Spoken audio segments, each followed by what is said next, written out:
Yes, thank you very much for coming to this talk. I would also like to thank the organizers for setting up this nice event. I feel very welcomed here. Today, I would like to tell you a bit about joint work with Mariana Geciceladze from Technical University of Darmstadt and her student Jan Nolle, and also Martin Klich from Technical University of Hamburg. This is all in Germany. I'll start my talk with a bit of motivation and, more precisely, with a motivating question of how good are today's quantum computers? You can answer this question in multiple ways. There are a few parameters that you can care about, like the number of qubits, for example. But there is one parameter which is certainly very important, which is the quality of our qubits, right? How good of a control we have of our qubits. And it's, as you can see here, it's often reported in terms of fidelity. And yeah, as you can see from this Wikipedia article, nowadays we have quantum computers with very high fidelity, or with the ones that are reported very high numbers, 99.99. And if you're a curious person, you may wonder how these numbers are being produced. So how is the fidelity being measured? What you can do, you can go to the web pages of the companies or read articles of the research groups and see what is the method that they use. And you don't need to read much. You can see from here, from a couple of slides that I can show you, the two words that appear most often are randomized benchmarking. So what is randomized benchmarking? Randomized benchmarking is a collection of methods that was developed for around 2 decades already. And it's a method that can produce you some number which is supposed to tell you how good your qubits are, how good your quality of your quantum operation is. And if you would like to learn more about randomized benchmarking, I recommend you this nice article from 2022, where they also classify different versions of randomized benchmarking, including the cross-entropy benchmarking, for example. And yes, so please read that article. I'm not going to tell you more about randomized benchmarking today, what it is, but instead I'll tell you what it is not. So if you go in this overview article and read it till the end, somewhere closer to the end, there's this passage that says that connecting the RB parameter, this is something that the randomized benchmarking gives you as the output, to gate fidelity presents complications that are hard to overcome. And they built on previous work, which was even more explicit by saying that says that RB parameter and gate infidelity can actually differ by orders of magnitude for realistic and simple noise models. So you may wonder what's going on. Why is randomized benchmarking used to report fidelity when there are serious concerns that actually can differ from the reality? And to answer this question, let's look at the problem of testing quantum gate. Let's assume we want to test gate U, and since we cannot observe directly quantum dynamics, what we have to do, we have to probe our gate U on some states, on some collection of states, and do a measurement. And let's say we want to detect errors in our gates, but what really happens is that we have also errors in the state preparation process and in the measurement. So these famous or infamous state preparation and measurements, or SPAM errors, they affect your estimation of gate fidelity. They will necessarily affect it in some way, but in most naive way, they just propagate into into the estimates. And what you would hope to achieve is have a method that does not rely on having perfect state preparation and measurement, right? Because otherwise you can have like a false negative result. You may think that you calibrated your gate perfectly, but that was only because you had also miscalibrated state and measurement operations. And RB is such a method. So it will tell you some about the quality of the gate, somehow robustly with respect to the spam errors. So what is the problem with RB? To answer that, let's look at what it means to certify anything. And you may remember, I realize that this reference may not work very well in India. I don't know how well spread these self-tests for COVID were. But in Europe, you could test yourself during COVID. And then there were errors in both ways. So you could get false positive and false negative. But anyway, so in this case, what it means to certify anything, what we want to certify here is a quantum, is the fidelity of quantum gates. You typically have two hypotheses. One is a null hypothesis, which in this case tells you that your gates are not so great, and you want to rule this hypothesis out. And alternative hypothesis is that you have the 99.9 whatever you want fidelity. Now, any testing has to satisfy two key properties. One is completeness. And it tells you that in this case, if your gates are of good quality, your method should tell you so with high probability. So your method should accept this implementation. And another key property is soundness. And that says that if your gates are not so great, if the null hypothesis is correct, then you should reject with high probability too.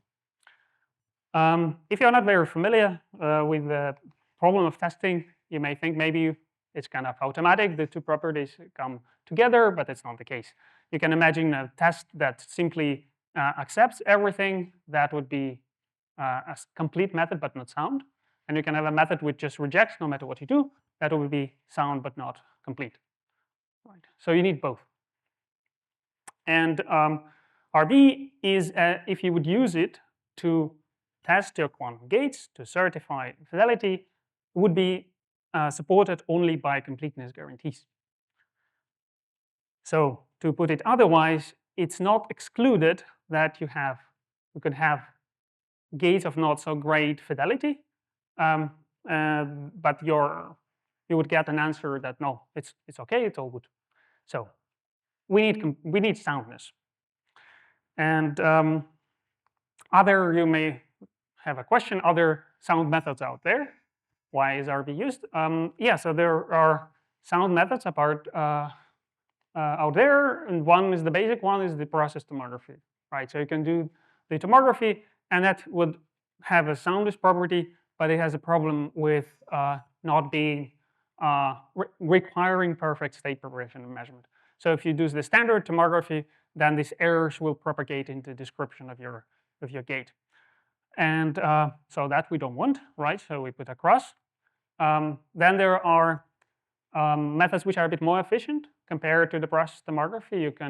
There are methods called the direct fidelity evaluation or estimation or direct certification for gates. They work almost the same like for states. If you know that, you just prepare a choice state of your gate and you test that. That again doesn't have a property of not relying on spam, perfect spam.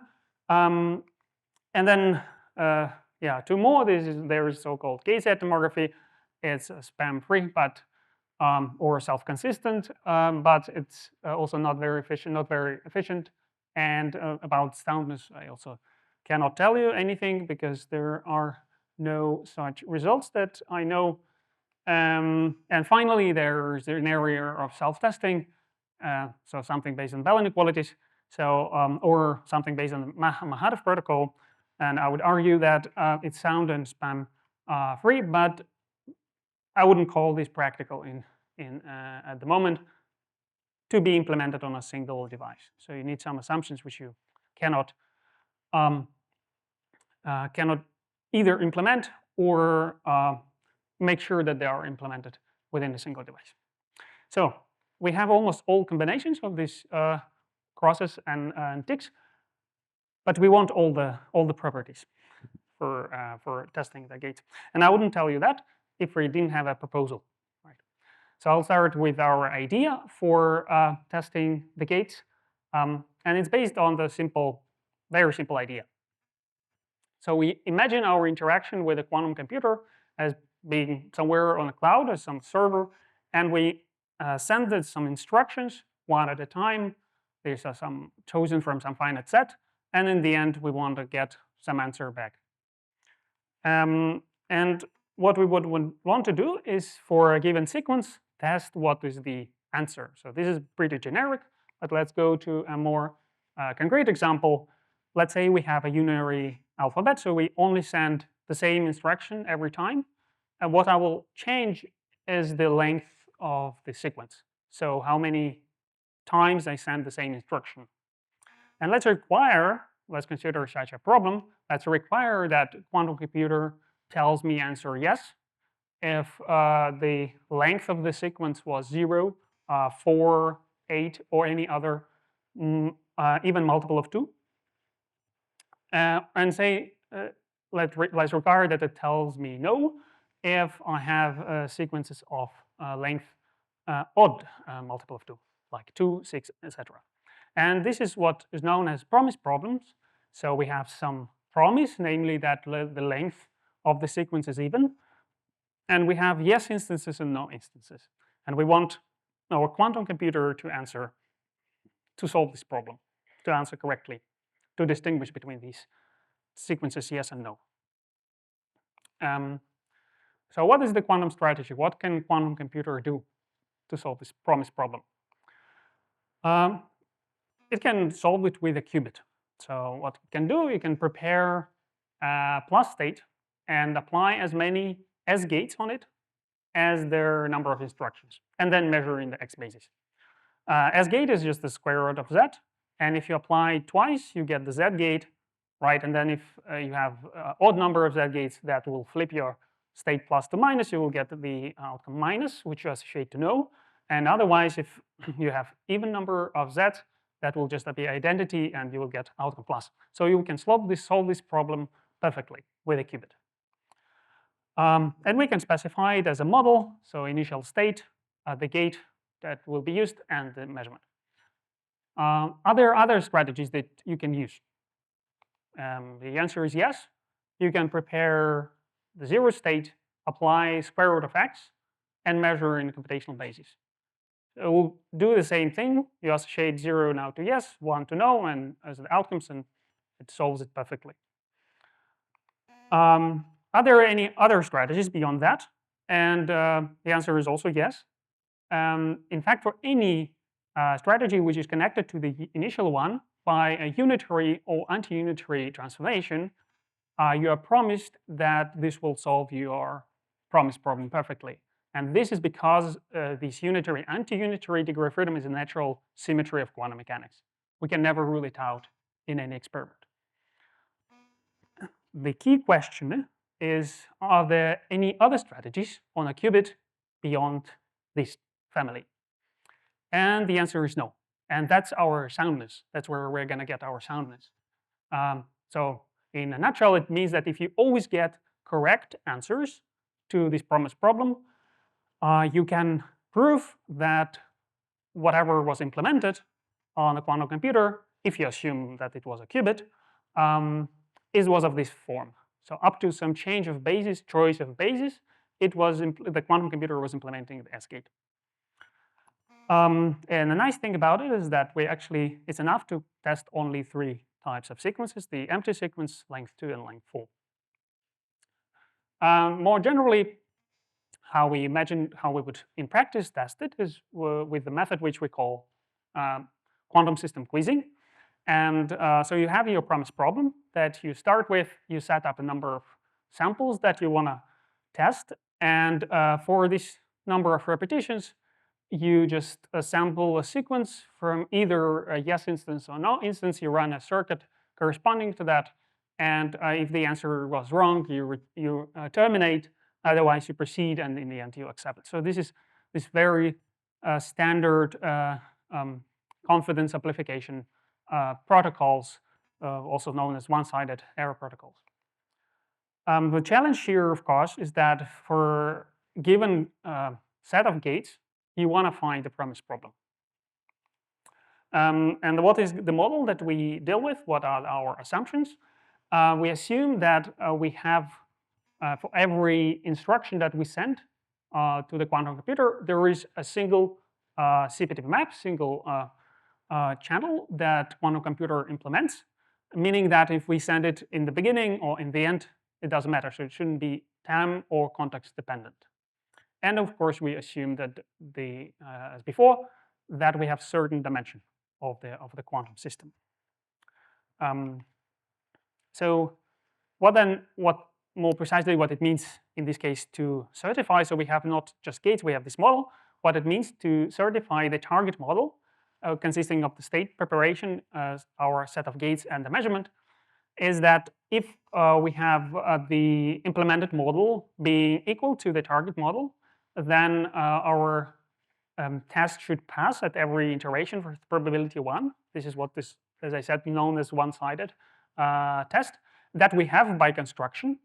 Now, for the soundness, we want that if the distance between the models is some larger than some epsilon, then we want to have some upper bound on the probability of our protocol passing with each round. So we can prove that by proving it at the equivalent if we have some lower bound on the passing probability of a single round, then we can put an upper bound on the distance between the models. And more precisely, what we'll use and focus on is the average gate fidelity between the implemented operation and the target gate, again, up to unitary or anti-unitary degree of freedom. This is very important. And the best one can hope for is this linear dependence. In epsilon, it's not a promise. You're not promised that you can have that, but in our case, we do have that, and for certain cases that I will tell you later. And yeah, so that's the hard part. So this one you have to prove. So let's now go to technical results. What we prove within our protocol. The first result that we have is for this example that I showed you previously, when we had this unary language and we had a problem where we tested these sequences of S-gate. So let's call let's say that the passing probability is 1 minus epsilon. What we can prove is with the completeness, it's not only that we are promised that we will be accepting the target implementation with probability 1. It's also fine if you have a bit of errors. You can put some lower bound on the probability of accepting. Or in other terms, you can have some upper bound on the average gate fidelity. Then the soundness, this key property that we want, is corresponds to having a lower bound on the fidelity. So this, maybe again, remember that this is really what you want, because in the end, if you run your protocol a few times and you see that your passing probability is high, you have a certificate that your gates are at least this good. So you have a lower bound on the gate fidelity, right? So this is what you want to have. And like if you want to draw this, it will be some space with this probability of passing the round, or 1 minus that, and the fidelity, and then you have lower bound, upper bound, and models, quantum models sleep somewhere in between. What is nice is the fact that the dependence between these error in the passing probability and what you have is in lower bound. This is linear, so it means that your sample complexity, or how many times you need to run your protocol, is optimal. So it depends inverse linearly on epsilon. And I cannot help but mention that now we already have a few implementation results on the 9-trap experiment in Mainz in Germany.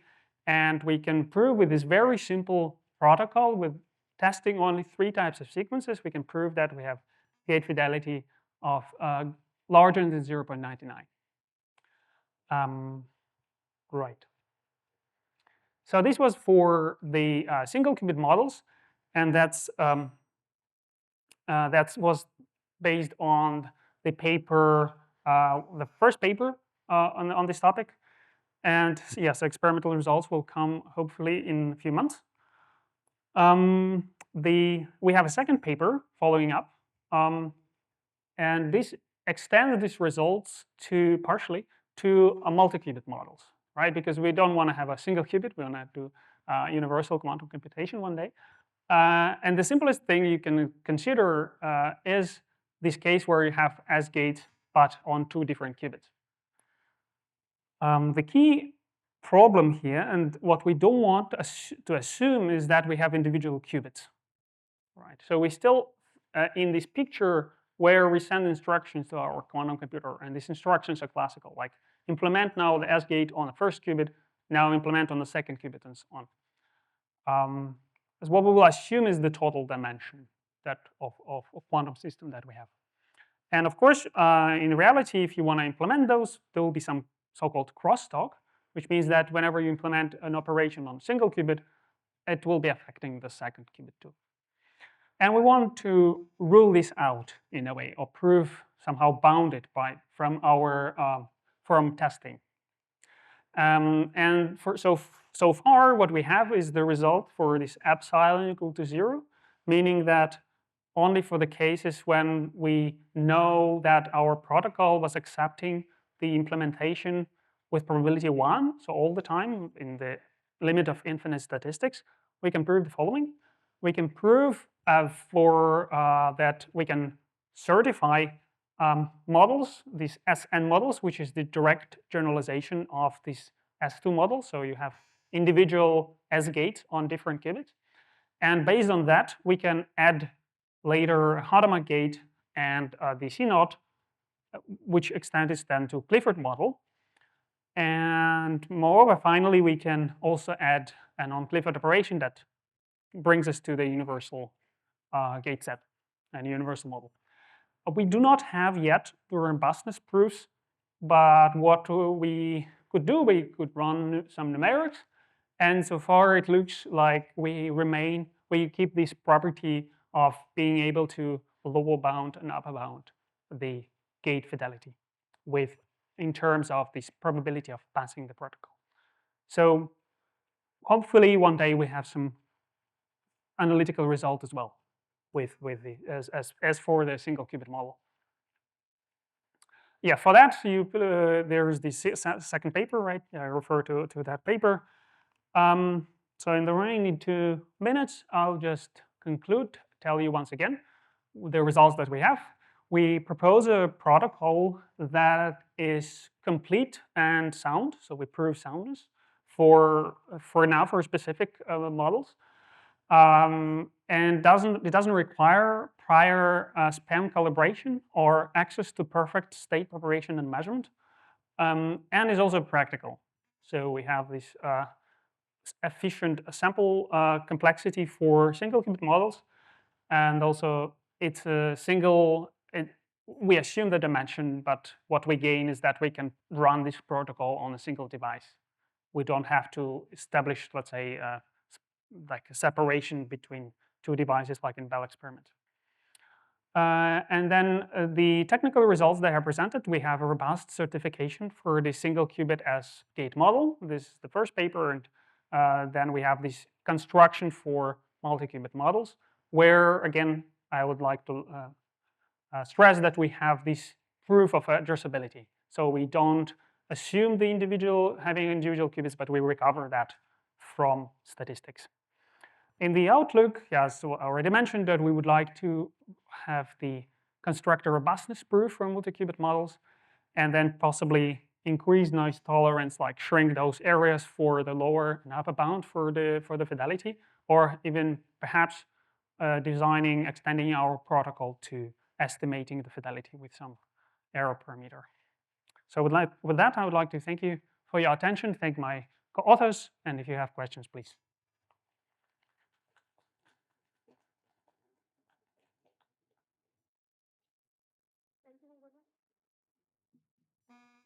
Thank you, Nikolai. So, any questions?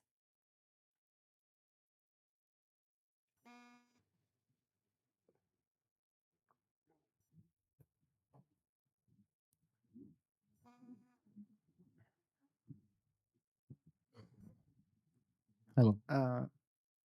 When you said the relationship of fidelity with the probability, the failure probability was linear, Yes. is it linear in all regimes, or is it linear only in this range of approximately linear in this range of noise strength? It's linear in the first order, but what is important is that you don't have a square root. So the square root, if you had instead of C1 epsilon, if you had a square root, that would be bad. So like we have in the first order epsilon, and then okay, you have some square terms, but that's even better if you have later some. Yeah. Okay. Okay. Thank you. Thank you. Uh, Yes. so what we need to do in experiment is just to have the like 3 sequence S0, S2, S4 Yes. and measure, and that's it. Yes. Okay, that's very good. Yeah, it's kind of surprising, at least to me, that you just have this very simple test, and then you can get some certificate on your on a fidelity. Yes. Thank you. Thank you very much.